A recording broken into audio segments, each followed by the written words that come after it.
ভাইয়ের লগে আজকে দেখা হইছে। এত বালা মানুষ ভাই, সরাসরি না দেখলে বোঝা যাইতো না। সব সময় ফেসও হাসি থাকে। থ্যাংক ইউ ভাই, আপনার কমেন্ট করছেন, এত ভালো একটা কমেন্ট।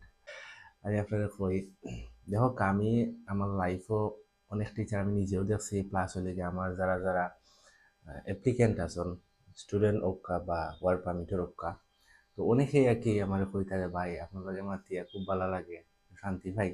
কিন্তু অন্যান্য টিচার যারা আছে এই লাইনে, টিচার হোক বা কনসালটেন্ট হোক, তো তারা একটু অ্যাটিচিউড নিয়ে থাকে।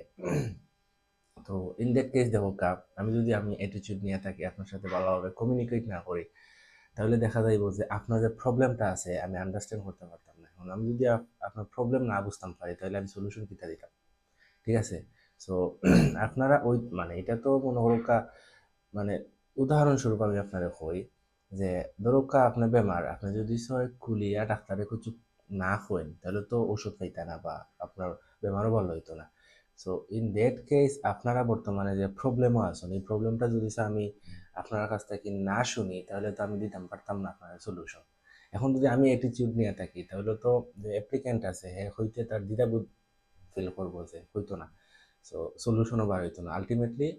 আপনারা লস। এখন যদি আপনারা লস হতো, আমারও লস। কারণ হইলে গিয়া আপনারা সাকসেসটা হইল গিয়া, আপনারা সাকসেস হইলে আমার লাভ হয়, আদারওয়াইজ আমার কোনো লাভ হয় না। ঠিক আছে ভাই। সো ইন দ্যাট কেস আমি সবসময় ট্রাই করি যে অ্যাপ্লিকেন্ট যারা আছে তারা প্রবলেমটা বুঝিয়া ও প্রবলেম অনুযায়ী সলিউশন দেওয়া। ঠিক আছে। আর ভাই আপনি কমেন্ট করছেন, খুব ভালো লাগলো বিষয়টা। ধন্যবাদ।